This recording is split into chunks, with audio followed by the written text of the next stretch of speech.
이 포스트 모더니즘 시대에 이 세상을 위로해 줄 수 있는 최고의 복음은 하나님은 사랑이시다는 거예요. 하나님의 사랑으로 돌아가셔야 돼요. 그 사랑은 상대적인 게 아니라 절대. 마지막 시대에 강력한 복음의 대적이 있습니다. 이것은 바로 휴먼 인본주의라고 하는 것입니다.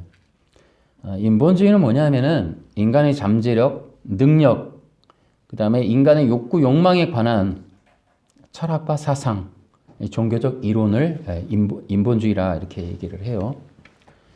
쉽게 얘기하면 인본주의는 인간이 신이 될 수 있다는 것을 기본으로 만들어졌어요. 지난주에 보여줬듯이 호모데우스, 신인이냐 인신이냐 이런 거. 그래서 신이 된 인간, 신이 인간이 된 인간화를 주장하는 것이 바로 인본주의다. 그 인본주의가 만들어지는 그 계기 내용은 선악과 언약이죠. 그러나 거기서 이들이 주장하는 게 뭐냐면은 하나님이 없는 세상, 하나님이 없는 나라, 그것을 이제 만드는 것이 바로 인본주의의 핵심이에요. 인본주의는 여러분 놀랍게도 르네상스 시대에 르네상스가 바로 이 고대 그리스 철학을 끄집어 올려서 이 중세 시대에 다시 유럽으로 전파한 그 사상이 바로 르네상스, 바로 인본주의입니다. 인문주의. 그 인문주의의 핵심은 고대 그리스에 있었던 영지주의를 다시 끌어올리는, 그래서 그 영지주의, 이 그리스에서 있었던 영지주의를 이태리, 로마에서 만들어서 그것을 세계화하는, 그것이 바로 르네상스였습니다. 그래서 영지주의에서 철학이 만들어지고 이 철학은 바로 이 유럽 문명으로 번져나가게 됩니다. 여러분, 우리가 한 가지 꼭 기억하셔야 될 것은 종교개혁은 바로 이 르네상스 시대에 만들어지는 거예요. 그 결과로 만들어지는 거예요. 그러니까 르네상스와 종교개혁은 상당히 밀접한 관련이 있다. 물론 어떤 사람들은 이 종교개혁을 계몽주의와도 연결시키는 부분이 있기는 해요. 그래서 이 계몽주의 시대는 바로 이 무신론과 이 종교개혁이다, 이렇게 말하는 분들도 없지 않아 있습니다. 그러나 어쨌든 이러한 이 종교개혁은 이 영지주의와 밀접한 관련이 있다라는 것을 우리는 기억을 해야 됩니다. 그리고 나서 이 계몽주의, 바로 이 르네상스를 뒤이어서 인간의 이성을 신격화하는 계몽주의, 그리고 그 계몽주의를 뒤이어서 이제 탈근대주의가 나옵니다. 바로 이 탈근대주의의 시작은 니체였죠. 니체가 바로 신은 죽었다라고 선언하는 것에서부터 바로 이 이성이 신이다라고 하는 계몽주의도 끝나버리죠. 여러분, 우리는 이런 것들을 좀 기억을 할 필요가 있어요. 저는 이렇게 얘기를 해요. 인문주의, 인본주의의 괴물이 나온, 인본주의가 나온 괴물이 바로 포스트 모더니즘이다 라고 저는 생각하고 있고요. 바로 이 인본주의, 인문, 르네상스가 만들어 놓은 정말 시대적인 괴물이 바로 포스트 모더니즘이고, 놀랍게도 지금 교회는 바로 그 괴물이 주도하고 있는 이 포스트 모더니즘 시대 안에 있다라는 것을 기억할 필요가 있어요. 최근에 교회 안에서 일어나는 인문주의, 인문학에 대한 논의들이 많은데요. 우린 주의해야 된다라는 것을 말씀을 드리고 싶습니다. 다시 말씀을 드려볼게요. 이 르네상스가 만들어 놓은 괴물이 바로 포스트 모더니즘이에요. 포스트 모더니즘의 출발은 니체라고 알려져 있습니다. 니체가 무슨 말을 했죠? 신은 죽었다라고 얘기했어요. 포스트 모더니즘 시대의 특징은 절대 진리를 거부하는 거예요. 절대자와 절대 진리를 철폐하자는 해체주의, 그것이 바로 이 문화운동, 그것이 바로 포스트 모더니즘입니다. 그래서 명령하는 신, 그 다음에 명령하는 법, 이거를 거부해요. 그래서 포스트 모더니즘이 싫어하는 것이 바로 성경이에요. 성경. 그 사람들이 성경을 싫어하고 성경의 법, 성경 안에 있는 진리도 싫어합니다. 그래서 성경이 아닌 일반 서적, 인문학 서적들이 이제 주요한 텍스트가 된다.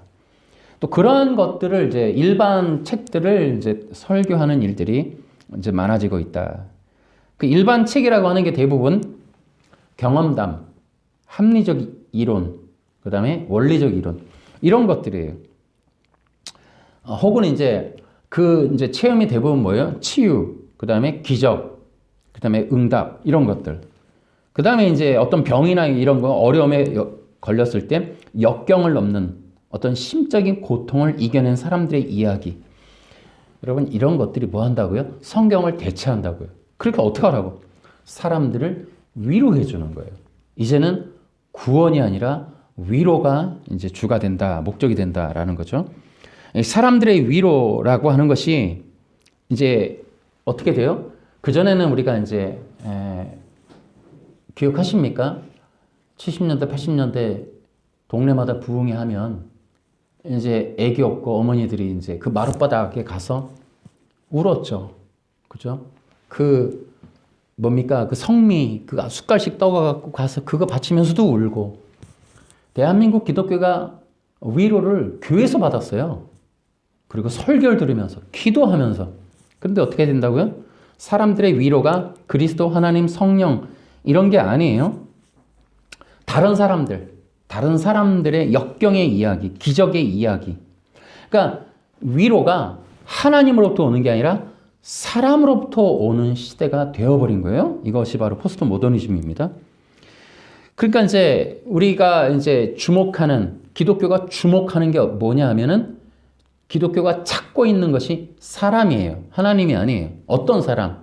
역경을 이겨낸, 기적을 체험한, 우리가 일반적인 상황이 아닌 일들을 어떤 할 수 있는 힘을 가진 사람, 어떤 하늘의 기운을 움직인 사람, 이제 이런 사람들을 강사나 이제 이런 사람들을 우리가 모본으로 삼아서 이제 그들을 앞에 대상으로 이제 설정하고 달려가는 이제 그런 기독교 운동이 지금 인문주의 운동 중에 하나다라는 거죠. 여러분, 그런 역경이나 그런 어떤 간증을 통해 위로받고 하면 안 되냐? 물론 돼요. 되는데 나쁜 건 아니에요. 그러나 여러분 기억하셔야 돼요. 의도와 과정과 목적이 달라요. 그 위로라는 것도 달라요. 그 위로가 하나님이 주신 위로냐, 사람한테서 오는 위로냐를 보면 위로를 받는다는 면에서 좋다 그러면 좋지만은 분명히 다릅니다. 하나님한테서 오는 위로와 사람한테서 오는 위로는 달라요. 성경에서 듣는 말씀과 인문학에서 듣는 말씀은 분명 다른 겁니다. 그렇기 때문에 이제 자세한 내용은 각자 조금 더 우리가 생각해 볼 필요가 있겠고요. 그렇기 때문에 강단은 이런 것들을 주의해야 돼요. 그러니까 예를 들어 어떤 일들을 인용하거나 활용할 때 목적을 분명히 해야 돼요. 이것이 어떤 목적으로 내가 이렇게 쓰는가? 이 위로가 사람들에게, 성도들에게 주는 위로가 무엇인가? 무엇을 주기 위함인가? 이런 것들을 주의해야 된다. 인본과 복음은 다른 거예요. 그것을 분별할 수 있어야 돼요. 여러분, 이것은 강단도 그러하지만 여러분들도 어느 정도는 알고 있어야 돼요. 인본이 무엇이고 영지가 무엇이고 인간의 죄성이 무엇이다 정도는 알아야 돼요. 그러고 보면 여러분, 르네상스가 뭐라고요? 영지주의, 고대 그리스 문화에 있었던 그리스 로마 문명의 철학을 끄집어 올리는 거예요. 생각해보면 그때가 더 똑똑했어요. 지금 시대보다. 여러분, 포스트 모더니즘이 어떤 ADHD 앓는 아이를 솔루션하는 거 보니까 뭐라 그래요? 너무 어릴 때, 태어나자마자 얼마 안 됐는데 핸드폰을 손에 쥐어줬더니 아이의 정서가 다 망가졌더라. 그러니까 그게 굉장히 치명적인 영향을 준다는 거예요. 어릴 때부터. 지금이 더 위험해요. 사실 현대가 뭐가 발달한 거예요? 핸드폰 하나 쥐었다고 발달했나요? 굉장히 위험한 시대다. 그러니까 따져가 보면 고대가 더 똑똑했던 것 같아요. 상당한. 구약의 백성들이 가지고 있었던 신앙이 지금 우리 거 훨씬 뛰어나단 말이에요. 그 메시아 사상이라는 건 언약 사상, 메시아 사상은 그들이 알고 있을지 우리는 지금 모르잖아요. 지금 기독교지만. 일반적으로 누가 압니까? 성도들이 메시아 사상을 압니까? 언약 사상을 압니까? 더 몰라요. 초대교회 보십시오. 여러분 마태복음을 왜 써요? 유대인들한테. 뭐라고 그래요? 왕이 오셨도다. 예수님이 왕이었다니까요. 신앙 고백 보세요. 요한복음의 신앙 고백을 보세요. 지금 우리가 어떤 신앙 고백할 수 있을 것 같아요? 그러니까 훨씬 뒤떨어진다니까요. 그러니까 지금 우리가 복음과 인본이 분별이 잘 안 되는 거예요, 지금. 그러니까 시대적으로 우리 목적이 뭐냐 하면 사람들에게 위로를 주는 어떤 그런 부분인데 이 목적이 분명해야 돼요. 우리 기독교이기 때문에. 뒤에 가서 한 번만 더 얘기를 해볼게요. 여러분, 최근에 이제 기독교의 그 유행적인 거, 이런 것들은 인본주의의 물결에 우리가 휩쓸려 있다. 이런 점들을 우리가 염려해야 돼요. 왜냐하면 시대적으로 언제나 교회는 사람들의 필요, 기호, 욕구를 무시할 수 없었어요. 사람들이 원하는 이야기를 해줄 수밖에 없는 거예요. 그러니까 이 사람들이 원하는 것은 대부분 하나님의 법, 진리, 어떤 그 복음 이러기보다는 인간이 그 기초적인 어떤 기본적인 욕구 충족에 대한 이야기란 말이에요. 그런 것들에 대해서 이제 우리가 많은 이야기를 하다 보니까 교회가 자연스럽게 진리를 잃어버리게 된다라는 거예요. 그러고 나니까 어떻게 해요?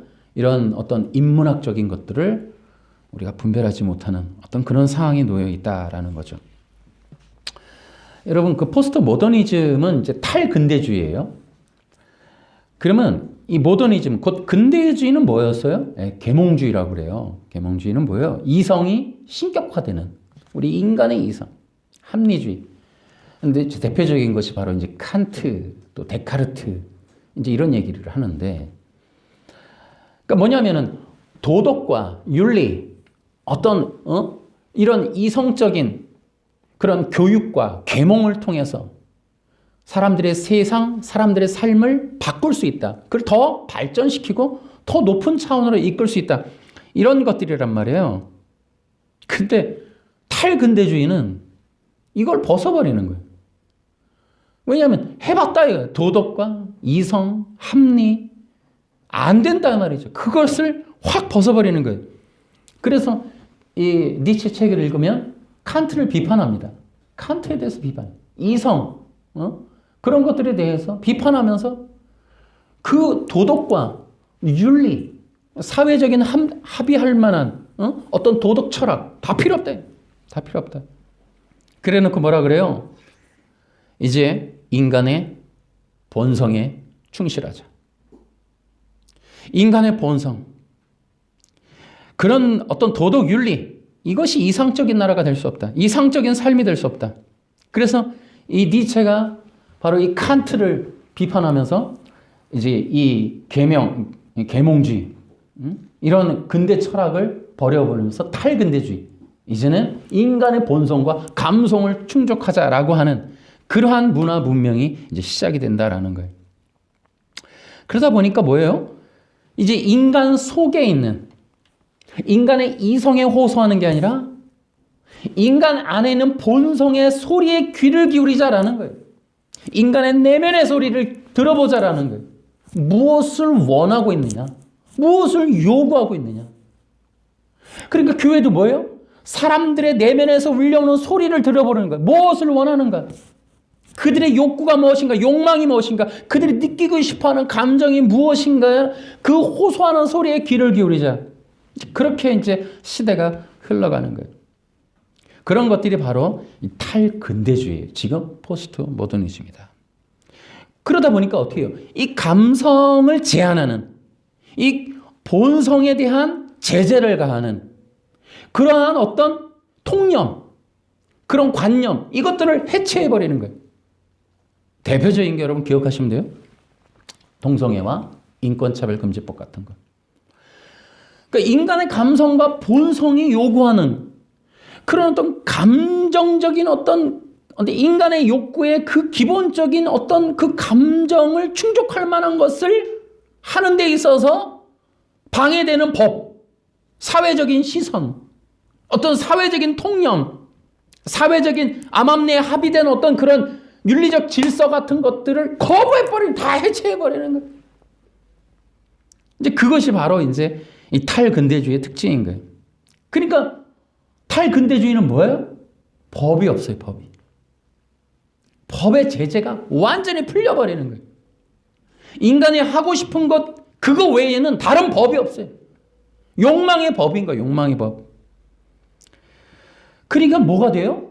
법이 없으니 탈근대주의는 뭐가 없다? 죄가 없는 거예요. 죄가 없으니까 뭐예요? 심판이 없는 거예요. 심판이 없으니까 어떻게 돼요? 죽음이 없는 거예요. 그러니까 절대로 탈근대주의, 지금은 죄를 설교하면 안 돼요. 심판도 말하면 안 돼요. 죽는다고 말하면 안 되는 거예요. 그 심판의 결과가 죽음이고 죽음의 결과는 뭐예요? 지옥. 아예 말하면 안 되는 거예요. 아예 말하면. 큰일 나는 게 쫓겨나는 거예요. 제가 아는 목사님도 그 지옥 얘기했다가 쫓겨나셨죠. 기가 막힌 시대가 된 거예요. 진리를 말하면 안 돼요. 진리를. 이렇게 되면 이제 시대적인 사상과 안 맞는 거예요. 목사님은 사람들의 인식과 안 맞는 거예요. 그러니까 죄와 심판, 구원, 기독교가 가지고 있는 기본적 질서는 탈근대주의, 사회적인 이 문화 사상에서 배제되는 거예요. 있을 수가 없는, 제거돼야 될 대상에 불과하다라는 거예요. 그러니까 어떻게 돼요? 그런 사상에 물들어 있는, 아까 얘기했죠? 교회가 좀 어디에 서 있다고요? 바로 이 르네상스가 만들어 놓은 이 괴물 소나기에 있는 거예요. 그러니까 어떻게 돼요? 살아남기 위해서 진리를 버려버리는 거예요. 그러니까 죄나 구원이 없어져 버렸어요. 법을 말할 수 없으니까. 그러니까 우리가 어떻게 해야 된다라고 하는 통념 아예 말하면 안 돼요. 학교에서도 어떻게 돼요? 하지 말라는 소리를 하면 안 돼요. 제재를 가하면 안 돼요. 아이들이 담배 피워? 절대로 금지를 못 시키고. 아이들이 뭐 난장판을 쳐도 하지 마! 그러면 아동학대가 돼버려요. 이게 지금 법을 빼버린 시대예요. 인권차별금지법의 문제가 뭐예요? 법을 뺀 거예요. 법을. 제한과 한계의 법을 빼버린 거예요. 바로 이런 것이 바로 니체서부터 시작했다는 거예요. 신은 죽었다 라고 하면서 그 신은 죽었어요. 그러니 신이 말했던 그 법도 이제는 소멸돼야 될 대상, 아무것도 남은 게 없는 거예요. 바로 이런 것들이 바로 에덴 동산에서부터 시작됐어요. 여러분, 에덴 동산에서부터 사탄은 인간을 범죄케 할 때 무엇을 했냐면 하나님을 오해하게 해요. 그래서 그 말씀을 못 받아들이게 하고, 근데 오해는 두 가지예요. 하나님의 성품에 대한 것과 하나님의 뜻에 대한 걸 오해해요. 그리고 나서 그 말씀을 받아들이지 못하고 결국에는 하나님을 바라보는 게 아니라 어떻게 해요? 자기의 내면의 소리에 집중하게 해요. 사탄은. 그래서 내면의 소리를 들어보니 그 내면의 소리에 들어있다는 그 문장은 사탄이 알려주죠. 사실 하나님이 네가 신이 될까 봐 그거 못 먹게 하는 거야. 다시 말하면 너 원래 신이 될 수 있어. 근데 그걸 하나님이 막은 거야 라는. 인간의 영지의 시작은 뭐예요? 아, 인간은 원래 신이 될 수 있었고 될 뻔했단 말이죠. 그러니까 지금도 영지주의가 안 끊어지는 건 바로 그 거짓말이에요. 원래부터 인간은 신이 될 수 있었다는 거죠. 그 enlightenment, 계몽이라고 하는 게 인간의 신성을 끄집어내는 거예요. 인간의 신성. 그 이성적 힘으로. 그러니까 인간의 신이라는 내면의 빛을 발산하게 한다는 거예요. 이 내면의 빛을. 이게 이제 또 인도 힌두교 대부분 이 안에 있는 빛에 대한, 피라미드 앉아갖고 좌선할 때 전부 내면에서 빛이 나오죠. 내면의 빛을 발산한다는. 그러니 뭐예요? 신이니까. 원래 신이니까 이 내면의 빛을 다 갖고 있다는 거예요. 그것을 발산하라는 거지. 이게 이제 영재의 시작이에요. 사탄으로부터 나온 거죠. 거짓말이죠. 절대, 여러분, 빛이 있어요? 절대 그럴 수 없죠. 그러니까 이제 신이 될 뻔했는데 못되게 한 것이 하나님이라고 거짓말을 해서 오해하게 만드는 거죠. 그래서 하나님은 저급한 신, 그 더 높은 차원의 신은 루시퍼, 이렇게 얘기를 하게 만드는 거죠. 인간의 신이 되거나 초월적인 존재, 이제 이런 것에 대한 가능성, 아니 원래는 그렇게 될 뻔했다는 거죠. 그것에 대해서 이제 사탄이 거짓말을 한 거예요. 그래서 이제 인간이 피조물이 창조주가 될 수 있다, 이 가능성은 사탄이가 준 거짓말이었어요. 그게 뭐예요? 영지주의의 시작이에요. 그런데 선악과 언약은 원래 그 뜻이 아닌 거죠. 그러니까 거짓말이니까. 원래 그 뜻은 뭐예요? 여러분, 선악과 언약은 그거예요.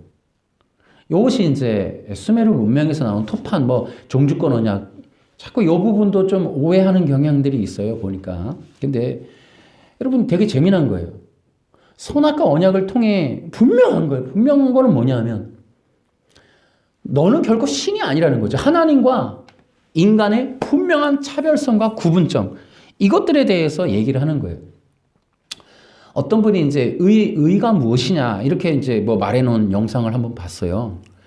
그때는 이제 깨끗함, 이런 얘기를 하는데, 여러분, 그러니까 참 재미난 거예요, 이게. 의라는 개념이. 우리가 이제 의롭게 된다라고 하는 거. 이건 우리가 잘 이해가 안 돼서 그래요. 우리 동양 사상에서. 이게 뭐냐면은, 언약이 바탕이 돼야 돼요, 이게. 언약은 뭐냐면, 창조주 하나님의 아버지가 되고, 피조물인 인간이 그 자녀가 되는 거. 요게 의의 의. 그러니까 깨끗함이라고 하는 것만으로 되는 게 아니에요. 깨끗한 게, 우리는 어떤 죄가 없음, 깨끗함, 이렇게만 생각하는데, 의라고 하는 건 그게 아니라 관계성이란 말이에요. 관계성이 없는 게 없어요. 기독교는 전부. 죄라는 것도 뭐예요? 혼자서 어떤 일을 저지르는 게 죄가 아니에요. 그리스도를 믿지 않는 거. 그러니까 상대적이란 말이에요, 개념이. 천국이 뭡니까?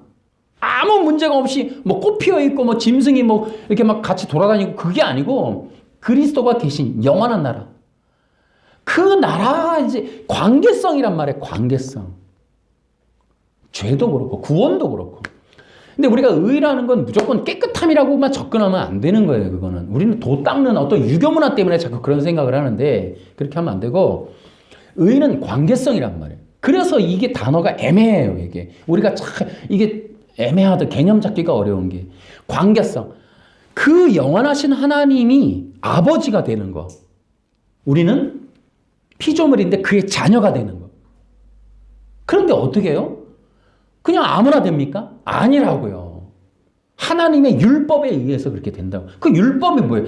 하나님 같이 거룩하라는. 어쨌든 그런 어떤 하나님이 정해놓은 룰에 의하여 그 관계성이 맺어지는 상태를 의라고 하는 거예요. 의.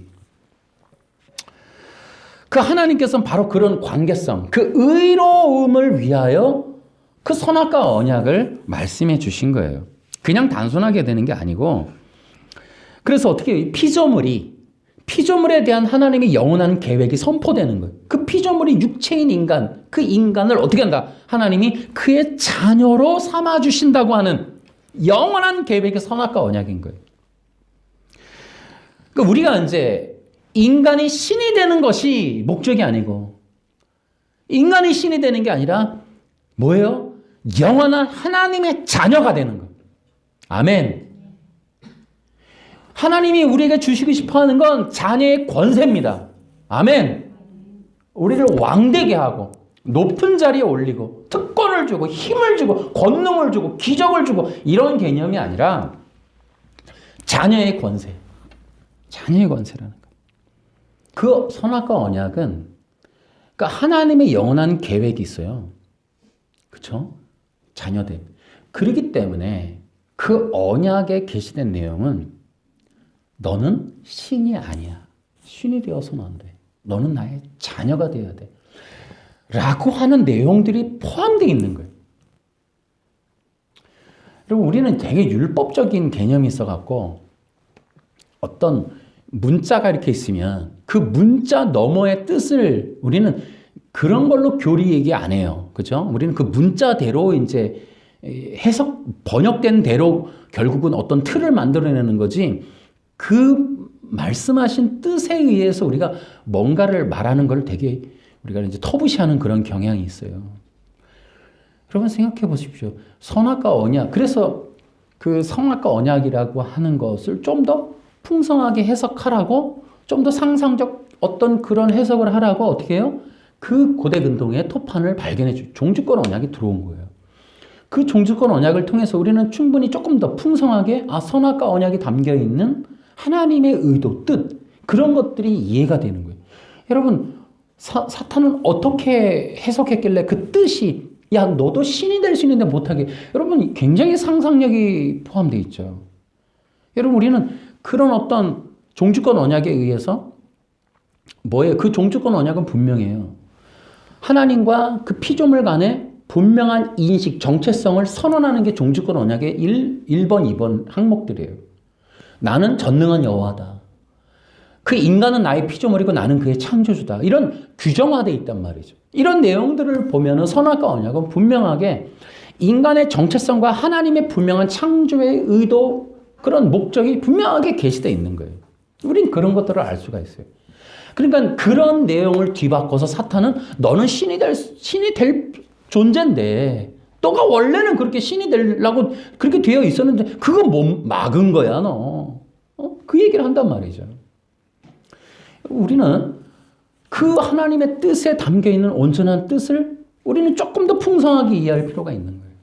그것은 사탄의 거짓말을 빗대서 보면은 그것은 하나님이 너는 나의 완전한 자녀됨, 그것을 위해서 지었고 그것을 위해서는 너는 절대로 신이 되려고 하지 마. 신이 또 아니지만 신이 될 수 없어. 너는 나의 자녀야. 너는 나의 피조물이야. 그 자리를 떠나서는 안 돼 라고 하는, 그래서 분명하게 우리로 하여금 이 왕 같은 제사장의 자리를 떠나지 않도록 우리에게 권면하신단 말이에요. 그것을 의도하시고 요구하시고 기억하게 하시고. 여러분, 우리는 그래서 하나님께서 주시려고 하는 게 영원한 생명이고 영원한 자녀됨이고, 그러기 위해서 우리가 온전케 되어질 수 있는 진리의 법, 그 법을 알려주신 게 선악과 언약이라는 걸 기억해야 돼요. 그런데 그 언약에 게시되어 있는 게 뭐냐면 우리가 영원한 하나님의 자녀와 영원한 생명을 얻는 영원한 하나님의 절대적인 기준, 구속 언약이 선언이 되는 거예요. 그 구속 언약에 의하면 어떤 인간도 그리스도 없이 영원할 수 없고 그리스도 없이 구원받을 수 없고 그리스도 없이 영생할 수 없다는 내용이 구속 언약인 거예요. 그 언약이 뭐예요? 선악과 언약에서부터 시작되는 거예요. 선악과 언약, 영원한 구속 언약의 시작에 어떤 인간도 예외가 될 수 없는 거예요. 여러분 생각해 보십시오. 그리스도 없이 영원한 천국에 간다는 건 있을 수 없는 거예요. 아담이라고 해서 결코 예외될 수 없다. 아담이 여러분 완전했거나 완전히 죄하고는 무관하거나 무흠하고 점과 흠이 없는 존재라고 하는 그 인식을 깨야 되는 거예요. 여러분 인간이었다니까요. 육체라니까요. 욕망이 있고 오해하고 사탄의 말을 듣고 그 마음 깊은 곳에 신이 되려는 욕심을 가졌고 욕망을 가졌고 감히 하나님의 법을, 그것을 불순종하려고 하는, 그것은 완전히 불순종하는 그 행동을 했고, 여러분 그런 인간이, 여러분 그럴 수 있었던 인간이, 마음에 그런 신이 되려고 하는 욕망을 가졌던 인간이, 마음에 그런 걸 품은 인간이 단지 도덕적인 행동으로 여러분 하나님의 백성의 일원이 될 수 있다라는 이 얘기는 있을 수 없단 말이죠. 그러므로 그 부분, 그 부족한 부분은 반드시 그리스도가 있어야 되는 거예요. 아담에게서부터 그리스도가 필요했다. 여러분 아담으로부터 그리스도를 제거하는 걸 여러분 우리는 받아들이면 안 되는 거예요. 적어도 우리는 그렇습니다. 우리는 뭐 남들이서 뭐 그런 거 가지고 탓을 할 수 있으나 뭐 그들은 그런 얘기고, 우리는 여러분 기억하시면 돼요. 어떤 인간도 그리스도 없이 영원할 수 없다. 어떤 인간도 그리스도 없이 하나님의 보좌 앞에 갈 수 없다. 아멘? 동의하십니까? 우리는 동의하면 돼요. 인간이 문제가 없고 죄가 없고 무음했고 완전했다고 하니까 도덕법이 나온 거예요. 그러니까 도덕법이라고 규정하는 이것이 어디 뭐 증거로 나온 건 아니지만은 플라톤, 아리스토텔레스 그리고 여러분이 토마스 아퀴나스 보십시오. 그 중세 1200년대에 만들어진 이 중세 신학의 아주 대가였던 이 토마스 아퀴나스. 우리는 인정하지 않지만은 개신교는 별로 그렇게 인정하지 않아요. 그러나 여러분 그 천주교 가면은 이게 성 토마스 아퀴나스예요. 이 신학 대전에 대한 그 사람이 지은 신학 대전의 설명을 여러분이 인터넷 가서 보시면은 천주교의 교리, 천주교의 신학을 세운 사람으로 그 신학 대전을 굉장히 중요하게 여겨요. 제가 그 신학 대전을 또 사서 읽었잖아요. 그 신학 대전에 보면 그게 나와요. 거기 보면 도덕법도 나오고 최고의 신이 누구냐라는 얘기도 나와요. 그러니까 도덕법을 얘기한단 말이에요. 인간이 이 도덕적인 행동을 해야 되는 존재. 여러분 이런 부분들이 이미 토마스 아퀴나스 중세 신학에 나와요. 이제 이런 부분들과 연관이 있냐? 그걸 연관해서 짓다는 거는 좀 무리가 있을 수 있으나 여러분 지금의 이 능동순종이나 웨스트민스터 신앙고백서에서 언급하고 있는 도덕법을 보면은 크게 다르지 않아요. 내용이 상이하지 않습니다. 그러니까 이 도덕법이라고 하는 기준이 뭐가냐면 인간의 내면에는 문제가 없는 것으로 정해놓고 하는 거예요. 그러니까 인간이 불의하지 않았고 인간이 부족하지 않았기 때문에 행동적인 교정으로 충분히 열매를 안 먹는 도덕적 행동이었으면 구원받을 수 있었다는 거예요. 도덕적인 행동. 선악과 안 먹었으면 된다는 거예요. 안 먹었으면. 여러분 그렇게 안 먹는 어떤 행동적인 그런 게 중요한 게 아니라니까요. 인간 안에 있는 인간이 신이 되고자 하는 그 욕구, 욕망에 대한 얘기를 하고 있는 거예요. 지금. 그 부분이 지금 해결이 안 되는 거거든요. 그 부분이 해결이 안 되고 있는데 도덕적 행동으로 뭔가가 이루어진다? 자녀가 되거나 뭐 안 된단 말이죠. 우리는 이제 그 부분 때문에 복음이라고 하는 것을 우리가 도덕법으로 이해할 수는 없다. 절대 그건 복음이 아니다라고 하는 거죠. 이제 그런 우리가 이제 이렇게 웨스트민스터 신앙고백서라든지 이런 도덕적인 것, 우리는 이런 부분들이 의도하고 있는 인간은 완전했다, 무음했다, 뭐 정과 흠이 없었다. 뭐 이런 죄가 없었다, 무음했다, 거룩했다, 의로웠다, 뭐 완전했다 이런 부분들에 대한 인간의 잘못된 정의는 고쳐야 된다. 그렇게 저는 생각하고 있습니다. 여러분 인간은 제한과 한계의 법이 꼭 필요한 존재예요. 여러분 기억하십시오. 그러니까 사탄이 하나님의 그 어떤 그 범죄를 하나님의 말씀에 의한 범죄를 저지르게 하는 그 내용이 뭐냐면 결국 하나님이 전해주신 그 법을 제거하는 거예요. 그러니까 유혹을 통해 범죄를 한다는 것은 자체가 하나님이 주시는 법을 벗어나게 하는 거예요. 그게 뭐예요? 너도 신이 될 수 있다라는 거예요. 제가 몇 번 얘기했죠.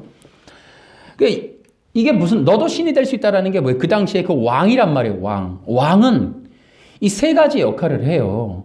솔로몬을 우리가 보면 잘 알 수 있지만은 왕은 통치자예요. 통치자이면서 입법자예요. 왕의 말이 법이란 말이에요. 입법자. 또 뭐예요? 심판자예요. 그 다음에 또 제사장 역할까지. 이게 다 왕이 혼자서 한단 말이에요. 다 왕의 역할이에요. 그러니까 너도 신이 되라고 하는 건 너도 왕이 되라는 거예요. 왕이 된다는 건 뭡니까? 왕이 좋은 건 뭐냐면 내가 말하면 법이에요. 내가 생각하는 그 본능에 의해서 말하는 게 법이 되고 그 법에 의해서 심판하는 거예요. 이거 연산군이 그랬다잖아요. 연산군이 마음에 안 드는 신하를 죽일 때 뭐를 안 갖고 온 죄, 무슨 말을 한 죄, 이거를 즉석에서 만드는 거예요. 즉석에서. 그러고서 죽이는 거야 그냥. 그러니까 왕이라고 하는 존재는 입법자란 말이에요. 그러니까 너도 신이 되라고 하는 게 바로 그거예요. 그러니까 이게 무슨 뜻이냐면 결국은 하나님의 법을 떠나서 왜? 하나님의 법에 의하면 넌 선악과 못 먹어. 너는 결국은 선악의 주체가 못 돼. 그리고 너는 죽게 돼 있어. 그 법에 의해서. 근데 네가 신이 되면 네 생각, 네 마음에 있는 것들을 말로 하고 그것을 선언해서 법으로 만들면 그 너의 생각에 의하여 너의 인생이 심판받고 그것에 의해서 너는 결코 죽지 않아 라고 하는 거예요. 결국 자유케 하는 거예요. 그 하나님의 법으로부터 떠나게 하고 분리시키는 거예요. 그 하나님의 법은 그리스도 안에서만 구원받을 수 있다라고 하는 제한과 한계의 법이에요. 그러니까 인간이 어떤 법에 의해서 그 제재를 받는데 그 법은 그리스도였다고요. 그 그리스도에 의해서 영생과 구원이, 선악의 분별이, 결국엔 우리가 욕구의 중심에 무엇이 있어야 되는가에 대한 모든 중심에는 바로 그리스도가 필요한 거예요. 그리스도.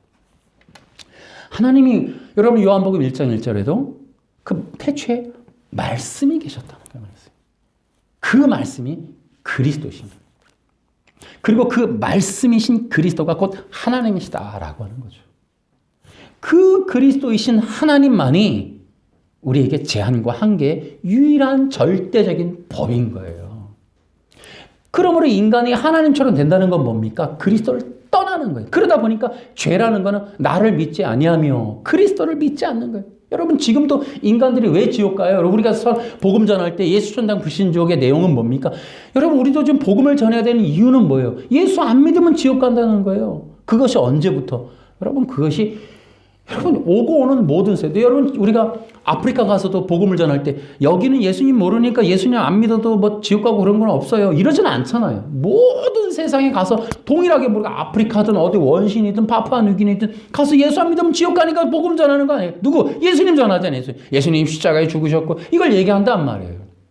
누가 정했어요? 하나님이 정하죠. 이 영원한 생명의 법은. 언제?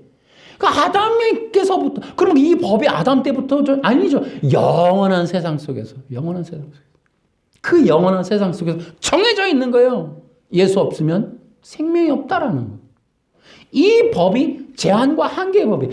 그리스도 안에서만 우리가 자녀가 되고 구원받고 영생이 있고 우리가 그 권세를 누리고 하나님의 어떤 그 은혜 안에서 살 수 있는 영원한 온전케 되는 법, 인간의 온전케 되는 법은 그리스도라는 이것이 제한과 한계. 인간은 피조물이기에 신이 될 수 없고 그리고 신이 아니기에 반드시 믿음이 있어야 되고 그 믿음의 중심은 그리스도다. 이것이 복음인 거예요. 복음. 지금도 이 복음이 전해져야 돼요. 우리는 인간은 온전치 않다는 거예요. 예수님 안에서 그리스도 아니면 우리는 온전히 못 된다는 거예요. 인생도 우리 사람도 삶도 영혼도 우리는 온전히 못 돼요. 그리스도를 떠난 것이 문제고 그리스도를 믿지 않는 것이 문제고 그리스도가 아닌 모든 것이 우리는 악함이라고 하는 것을 기억해야 된다고 하는 이 내용의 복음인 거예요. 그러므로 어떡하라고요? 그리스도로 돌아오라는 거죠. 아멘. 그리스도 안으로 들어와야 된다는 거예요. 그리스도를 믿어야 된다는 거예요. 그리스도 주님으로 믿어야 된다는 거죠. 이게 복음이죠. 그래서 그 복음에는 반드시 예수 그리스도와 그의 십자가가 포함되는 거예요. 어쨌든 이것이 이제 인간이 바로 이 제한과 한계의 법, 죄를 범하는 내용은 제한과 한계의 법을 떠나 자기가 스스로 이 법의 주인이 되는 그것이 바로 원죄란 말이에요. 왕의 통제, 왕의 법, 통치, 다스림을 떠나가는 거예요. 왕의 누군가로부터의 다스림을 받지 않는 거예요. 누군가를 자기 위에 올려놓지 않고 누군가의 법에 의해 자기 삶을 구속당하지 않는 것. 누구의 구속에 의해서 내가 거기 하라 마라를 당하지 않는 것. 누구에게 명령을 듣고 순종하고 복종할 이유가 없는 그 틀, 그런 삶. 그것이 원죄의 내용인 거예요. 그래서 인간은 하나님을 떠나가는 거예요. 그러므로 어떻게 됐어요? 그 죄는 통제 없는 세상 속에 자기가 주인이 돼서 사는 거예요. 그게 인간의 죄라는 거예요. 죄. 그래서 여러분 이 제한과 한계의 법을 떠나면 어떻게 돼요? 인간은 찾기 시작하는 게 뭐예요? 인간이 신이 되는 비법을 찾기 시작해요. 인간은 절대 신이 아님에도 불구하고 인간이 신이 될 수 있는 그 법. 그래서 뭐예요? 문명이란? 문화란? 인간이 신이 될 수 있는 호모 데우스가 될 수 있는 신문명, 신인 문명을 만들어가는 것이 바로 이 세상 문화라는 거예요. 그래서 그거 문명은 어떻게 해요? 진짜 하나님을 없애는 거죠. 또 하나님의 법을 없애죠. 하나님의 법이나 하나님의 존재를 알리는 사람을 없애고 그 문화를 만들어 놓은 그 문화도 없애버리고 그러한 공동체를 부숴버리고 하나님을 전하는 거예요. 어떻게 해요? 인간이 신이 될 수 있는 문화만 존중하는 거예요.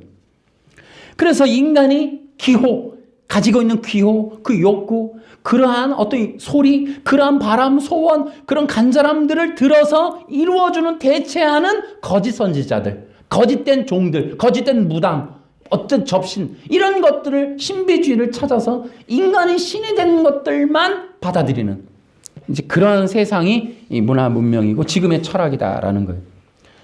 여러분, 포스트 모더니즘의 위로가 뭔지 아십니까? 다시요. 이 탈근대주의는 아까 얘기했죠. 감성과 본성이라고. 탈근대주의가 원하는 위로가 있어요. 이것은 바로 왕의 DNA라는 거예요.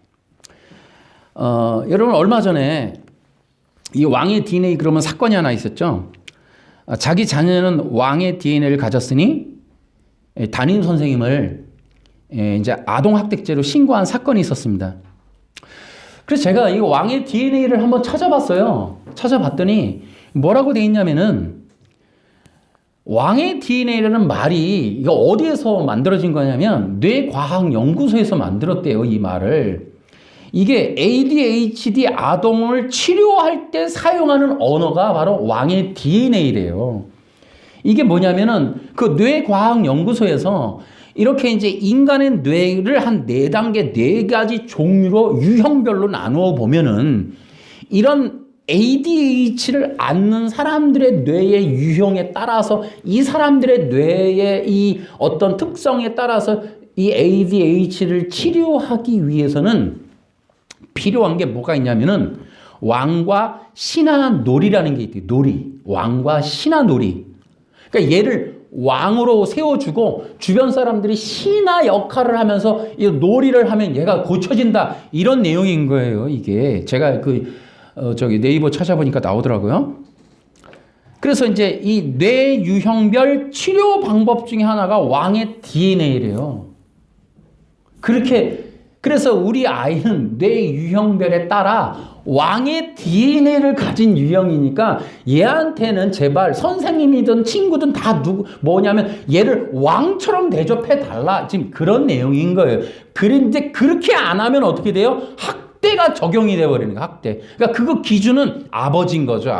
아버지의 그 뇌과학연구소를 기반으로 해서 선악을 분별했는데 내 아이를 왕으로 이제 대우하면 좋은 선생님, 이걸 이제 제재하면 이제 나쁜 선생님, 학대하는 선생님, 학대 안 하는 존중하는, 이걸 이제 아버지가 이걸 기반으로, 이런 기준을 기반으로 내 아이를 향한 어떤 선악의 기준을 정해버리는 거죠. 그래서 그 선생님이 왕처럼 대우 안 했다고 지금 아동 학대죄로 신고를 당한 일이 있었습니다. 근데요, 제가 그걸 읽어보니까 뭐라고 돼 있냐면 이 얘기를 쭉 써놓고 누군가가 이제 블로그에 이렇게 올려놨어요. 근데 뒤에는 뭐라고 돼 있냐면 이런 내용의 뇌과학연구소에서 발표한 내용에 대한 다른 전문가들의 공통적 의견은 전혀 신빙성이 없다라고 얘기한대요. 그건 그 사람들만의 주장이고 이건 뇌과학적으로 연구해보면 신빙성이 떨어진다. 이렇게 또 대부분이 그렇게 얘기하는데 그건 이제 블로그 한번 보십시오. 자, 보십시오. 어쨌든 이제 자녀가 주의력 결핍 장애 아동이에요. 그런데 치료 방법이 왕과 신하놀이라는 거예요. 그러니까 자기 자녀가 왕의 DNA를 가진, 그러니까 그 유형별로 보면 당신 아들은 왕의 DNA를 가진 유형이니까 그렇게 대우를 받으면서 커야 될 어떤 존재다. 뭐 이런 어떤 진단이 나온 거예요. 그러니까 그러니까 ADH라는 어떤 병은 왕이 되려는 욕구를 가진 거예요, 지금 보니까. 근데 그 병을 치료하기 위해서는 왕 대접받는 세상 속에 있으면 된다는 거예요, 지금. 그러니까 인간이 가진 죄성, 하나님처럼 되려고 하는 그 죄성의 그 잠재돼 있는 그 상태가 ADH고 그 잠재돼 있는 병을 고치는 욕망의 해소, 그 욕망을 해소해 준다는 거예요. 줘야 된다는 거예요. 이 뇌과학 연구소에서는 그 왕의 DNA를 가진 애의 욕망을 해소해 줘야 되는데 그 욕망을 해소해 주기 위해서는 주변 사람들이 제발 신화적인 역할을 해라. 얘 삶에. 다른 모든 인간들이 신하가 되어서 놀이를 해주면 ADHD 고쳐지는데 도움이 된다. 뭐 이런 얘기예요. 여러분, 그건 미혹이고 거짓이에요. 여러분, 다시 기억하세요. 인간의 욕망은 그 욕망을 충족한다고 절대로 치료되지 않습니다, 여러분. 자, 그 뒤에 한 번 더 얘기할게요. 자, 이런 내용을 보면 자칭 왕의 DNA를 가졌다고 하는 사람들을 만들어내는 것이 뭐냐면 포스트 모더니즘이에요, 이게. 이게 포스트 모더니즘이에요. 그러니까 포스트 모더니즘 뭐냐면 내가 신이다라는 거를 충족시켜 준다는 거예요. 그걸 충족해 가라는 거예요, 그 문명이. 근데 이 저변에는 뭐가 있냐면 그 뜻에는 나는 다른 사람과 달라 이런 게 있다는 거예요. 여러분, 어저께 제가 뉴스를 들어보니까 그 수능 시험장에서 이제 끝나는 종이 울렸는데 그럼에도 계속해서 답안지에다가 뭐 쓰길래 쓰지 말라고 했는데도 계속 쓰길래 그 학생의 답안지를 뺏었대요. 그 관리하는 선생님이, 감독 선생님이. 그래서 이제 감독들이 다른 감독도 봤대요. 그래서 그 감독들이 회의에서 이 학생의 답안지를 무효 처리하는 걸로 했더니 다음 날이 이제 이 선생님 학교로, 감독관이 근무하는 학교로 부모님이 찾아와서 이제 그 보안관이 제재를 해서 못 들어갔지만 전화 통화를 바꿔서 하는 말이 나 변호사인데 그러면서 이제 너 인생이 이제 뭐 불편할 줄 알아. 뭐 그러면서 이제 드라마틱 할 줄 알아 이러면서 겁박을 줬대요. 원래는 그 감독관들의 신상 정보가 공개가 안 되는데 이게 어떻게 공개됐는지 서울 교사 노조가 지금 발칵 뒤집혔다 그래요. 이 신분이 밝혀지면 안 되는데 그래서 앞으로는 여기 이제 그랬더니 너 당신 변호사한테 전화했더니 당신 이 감독관 신원은 어떻게 알았냐 그랬더니 자녀가 그 사람의 이름을 봤다. 그래서 이제 앞으로는 감독관 1, 감독관 2로 이름 안 쓰기로 뭐 이렇게 했다고 하는데 자, 이것도 똑같습니다. 그러니까 규칙을 위반한 자녀가 문제가 아니라 지금 그 규칙에 의해서 법으로 제재한 사람들이 문제가 된 거예요, 지금. 그러니까 이게 포스트 모더니즘이라니까. 사람들 머릿속에 법이라는 게 없어요, 법. 그러니까 내가 하고 싶고 내 욕구가 이루어지는데 방해가 되는 법도 인정 안 합니다. 그 법으로 법 통치를 하려는 사람도 인정 안 해요. 지금 이게 포스트 모더니즘이라고요, 이게. 이게 정신적인, 이게 내가 이 얘기를 하는 이유, 무섭기 때문에 그래, 무서워. 이거 그냥 하나의 어떤 현상이 아니라 사람들 DNA 속에 들어가고 있는 거라니까요. 이게 심겨지는 거예요. 그래서 우리는 이거 알아야 된다는 거예요. 여러분, 우리가 교회라는 거 하는 이게 얼마나 지금 위험천만한 서커스인지를 알아야 된다고요, 줄타기인지를. 이러한 사상이 머릿속에 있는 사람들이 지금 성도라고 앉아있는 거예요, 지금. 그러니까 자기 욕망에 대한 제재를 가하는 그 어떤 법도 허용치 않고 그 법으로 나를 제한하는 사람들도 허용치 않는 세상 속에 살고 있는 거예요. 그래서 어떻게 해요? 변호사라고 하는 권력을 동원해서 그 선생을 겁박해서 내 아이, 그것을 제재했던 그 아이를 제재한 사람들을 불법이라고 규정하고 괴롭히려고 하는 그런 시대의 사람들이 지금 살고 있는 거예요, 지금. 지금 그런 일들이 우리 주변에서 너무나 많이 일어났다. 그러니까 죄라고 하는 규정도 바뀌고 잘못이라는 규정도 없고 절대법이 없어요, 절대법. 어떤 법을 정해놓고 사회를 통치할 만한 그게 없어졌어요. 그거를 부셔버리겠다는 게 포스트 모더니즘이니까 통념을 없애버리는 거예요. 아니, 내가 끝나고 나서 답안지를 좀 썩거리면 뭐가 잘못이야? 그게 뭐가 문제야? 뭐가 문제냐는 거예요. 뭐가 문제냐. 이게 지금, 이게 문제. 사람들 머릿속에 잘못을 했고 이게 뭐가 문제냐라고 얘기하는 시대가 포스트 모더니즘. 이게 뭐예요? 교육, 철학, 종교 모든 걸 통해 보급된 거예요. 그 결과물이 지금 괴물이 된 거예요. 괴물이. 이게 언제부터? 르네상스부터 이렇게 올려온 거예요. 한 5, 600년 만에 사람들이 전부 이 괴물단지에 다 지금 잡혀 있는 거예요, 지금. 여러분, 교회에서도 마찬가지. 인문학적인 기독교의 위기는 뭐냐면 성경의 절대법을 꺼리는 사람들을 위해서 만들어 놓은 시스템이에요. 그러니까 절대법을 전하지 않아요. 그러니까 인문학적인 기독교의 인문학적 기독교는 뭐냐면 사람들에게 법을 말하지 않아요. 방법을 말합니다. 원리를 말합니다. 잘못이 없고 죄가 없어요. 실수, 부족함, 모름 이런 것의 문제인 거예요. 인문학적 기독교가 그런 거예요. 그러니까 하나님의 법이 제거되어 있는 거예요. 법이 없으니까 죄라고 하는 게 규정이 안 돼요. 죄라고 하는 게 규정이 안 되니까 구원의 이야기 복잡하게 할 필요가 없는 거예요. 해결, 답안지, 정답, 그 모든 걸 통틀어 우리는 뭐라 그래요? 교회 가서 위로받는다 그래요. 이제 은혜 받지 않아요. 위로받는다 그래요. 위로받는다. 그 본성, 이루지 못한 본성에 대한 그 억울함, 답답함, 외로움, 고통, 두려움에 대한 위로받는 것이 인문학적 기독교의 역할이라는 거죠. 그래서 교회로 하여금 위로받는데 그 위로가 뭐냐면 너가 최고야. 뭐가 있어요? 최고의 위로. 그 왕의 DNA를 가진 ADHD 주의력 결핍 아동에게 해줘야 될 가장 큰 위로는 뭐예요? 너가 왕이야 라는 거죠. 그리고 뭐라고 해줘야 돼? 거기다 옆에다가 나는 너의 신하야 라고 해주면 금상첨화가 되겠죠. 또 뭐 해야 돼요? 너가 생각하는 대로, 너가 꿈꾸는 대로 네 마음이 원하는 것은 이루어질 수 있어. 때때로 네 마음이 원하는 걸 불러봐. 네 원하는 걸 써봐. 네가 원하는 걸 생각해봐. 저 4차원에서 뭔가 떨어질 거야. 뭐 이런 얘기들이 이제 엄청나게 많아지는 거죠. 여러분 기억하십시오. 인문학은 허울 좋은 거짓에 불과합니다. 사람들을 속이는 미혹입니다. 인문학은 아무것도 못 해줍니다. 인문학으로 이룰 수 있는 건 아무것도 없어요. 그러면 우리 교회와 기독교의 역할이 뭘까요? 여러분 여기서 우리는 굉장히 중요한 교회 역할을 우리가 찾을 수 있어요. 교회는 간단해요. 진리를 전해야죠. 여러분 이 포스트 모더니즘이라고 하는 괴물 속에 우리가 놓여 있지만 우리는 진리를 말해야 돼요. 뭐요? 인간은 신이 아닙니다. 인간은 왕이 될 수 없습니다. 왕이 되려고 해서도 안 됩니다. 왕의 DNA 거짓입니다. 그러니까 우리는 뭐 해야 돼요? 인간은 왕이 아닙니다. 우리의 왕은 예수님이십니다. 여러분 마태복음에 뭐라고 되어 있어요? 왕이 오셨도다.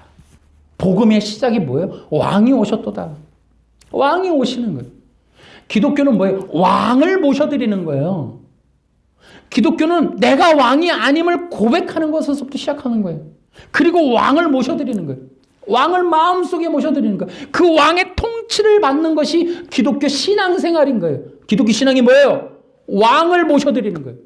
그리고 왕을 따라 사는 거예요. 왕의 명령과 법을 지키는 거예요. 왕의 뜻을 따르는 게 기독교인 거예요. 내 뜻, 내 욕망이 아니고. 여러분 인간은 신이 아니고 피조물의 왕이 될 수 없다.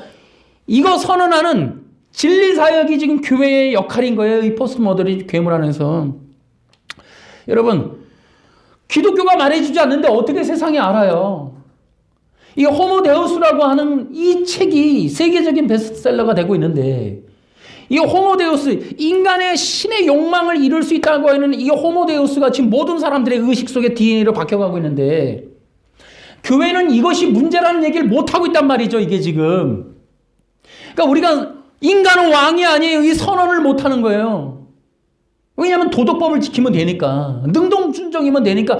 죄라고 하는 규정이 바뀌어 있잖아요. 지금 웨스트민스터 신앙고백서 어디에도 인간은 신이 되려고 했던 것에 대한 문제성을 제시하지 않았단 말이에요. 모두가 뭐냐면 도덕법을 어기고 행동의 문제인 거예요. 행동 고치려고 있는 거예요. 지금 도덕법. 그러니까 교회는 뭐냐면 율법으로 다시 돌아가서 계속 행동 고치자는 거예요. 행동. 착하게 삽시다.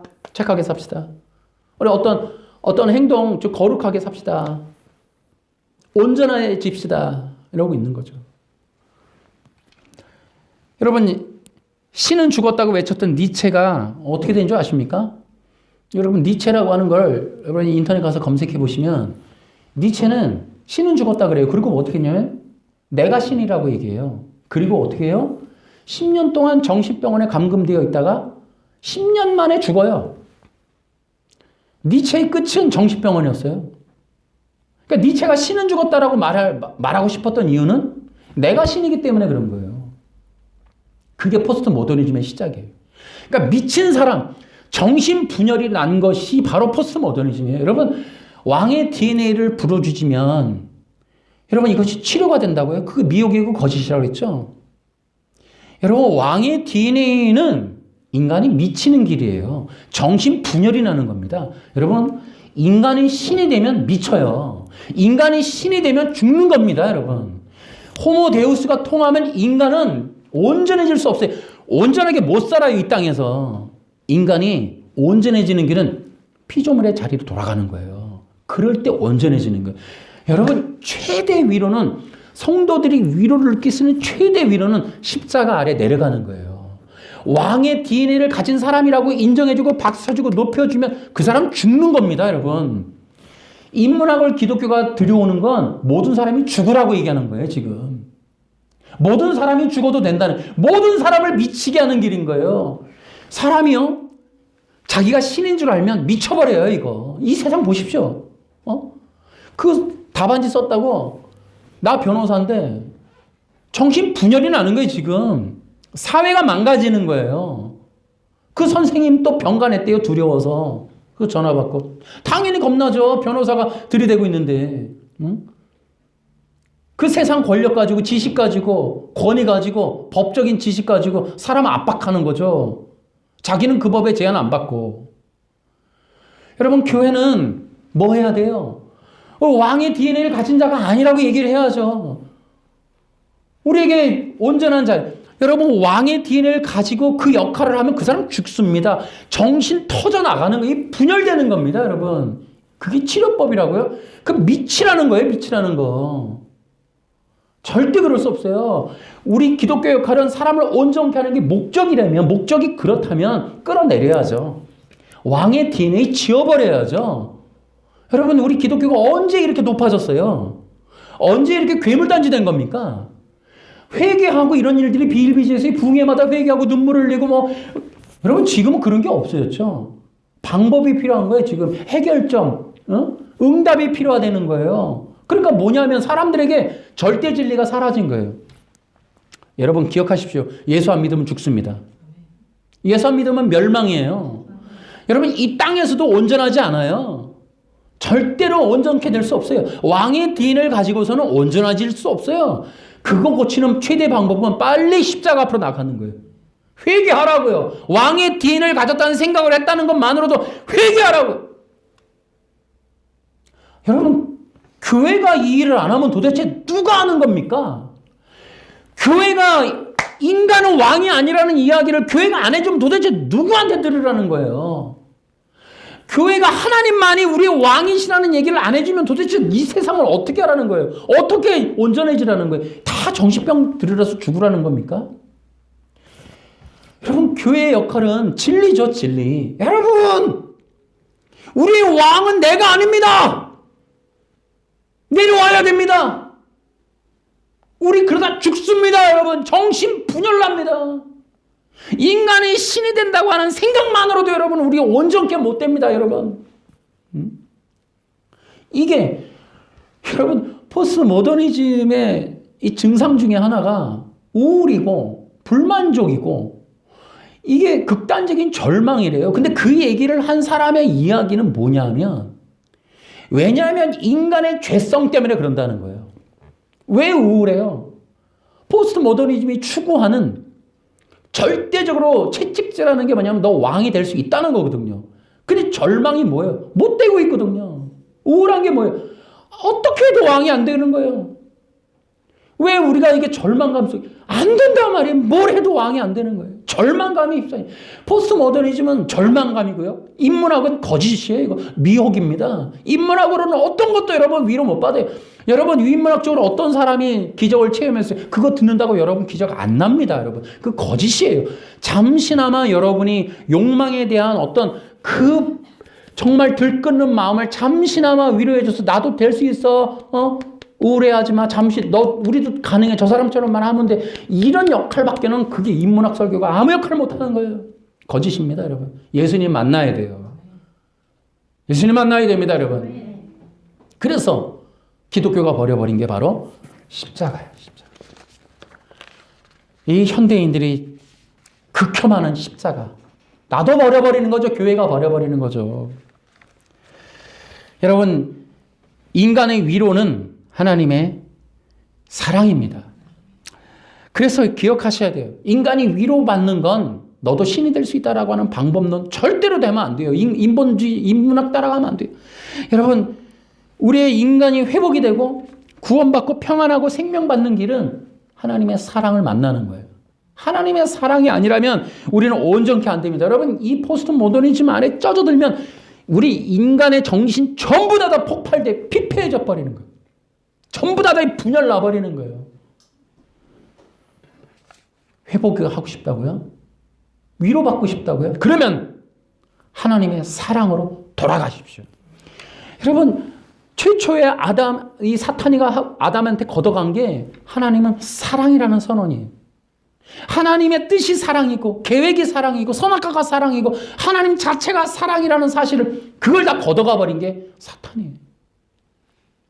오해. 그 오해를 통해 이 하나님의 사랑을 걷어가 버렸어요. 여러분, 오늘 우리 그 말씀 한번 같이 읽어요. 우리 요한일서 4장 7절. 자, 시작. 사랑하는 친구들이여, 우리는 서로서로 사랑해야 합니다. 왜냐하면 사랑은 하나님으로부터 오기 때문입니다. 사랑하는 사람은 하나님의 자녀가 된 것이며 또한 하나님을 안다고 할 수 있습니다. 아멘. 여러분, 인간의 온전케 되어짐의 시작은 하나님의 사랑이에요. 여러분, 우리는 포스트 모더니즘 시대에 자기가 왕이에요. 심지어 뭡니까? 기억하십시오. 우리가 정상적인 부모님들이 자녀를 사랑해요. 그죠? 여러분, 지금 시대는 어때요? 자기가 자기를 사랑해요. 당연히 얼마나 웃겨요. 자녀가 뭡니까? 신한 거예요. 자기가 사랑받는 도구고 통로인 거예요. 자기가 사랑을 줘야 될 대상이 아니고. 여러분, 지금 시대가 그래요. 심지어 여러분, 다른 대상이 다 그래요. 동물도 그럴 수 있고 자연적인 것도. 인간이 전부 사랑받고 경배받는 대상인 것뿐이에요. 사랑을 못 줘요. 사랑을 줄 수가 없어요. 근데요, 인간이 살아갈 수 있는 첫 시작은 하나님의 사랑입니다. 우리가 인간이 회복하는 건 사랑이 있어야 돼요. 그 사랑은 인간이 못 줘요. 서로가 왕인데 누가 누구를 돌봅니까? 누가 누구를 바라봅니까? 안 돼요. 하나님의 사랑. 여러분, 하나님은 사랑이십니다. 여러분, 다시 한번 이 포스트 모더니즘 시대에 이 세상을 위로해 줄 수 있는 최고의 복음은 하나님은 사랑이시다는 거예요. 하나님의 사랑으로 돌아가셔야 돼요. 근데요, 그 하나님의 사랑은 처음부터 있는 거예요. 처음부터 존재하는 거고 처음부터 계획하는 거예요. 우리를 사랑하시는 사랑이 창조한 거고 사랑하는 사랑이 법이에요. 법. 여러분, 자녀가 일찍 들어와라 하는 아버지의 뜻은 사랑하니까 그러는 거예요. 자녀가 이렇게 됐으면 좋겠다. 얘야, 이렇게 해라 하는 건 사랑하기 때문에. 근데 그 사랑을 오해하는 거죠. 나를 싫어해서 그래. 나를 제한하려고 해. 여러분, 하나님이 우리에게 제한과 한계의 법을 준 거는 사랑하기 때문입니다. 아멘. 이게 오해를 푸는 시작점이에요. 하나님의 그 뜻을, 여러분, 관계성도 그래요. 관계성이 깨어지는 모든 것의 시작은 오해예요. 자그마한 오해서부터. 틀어지는 거예요. 오해는 선입견서부터 오는 거예요.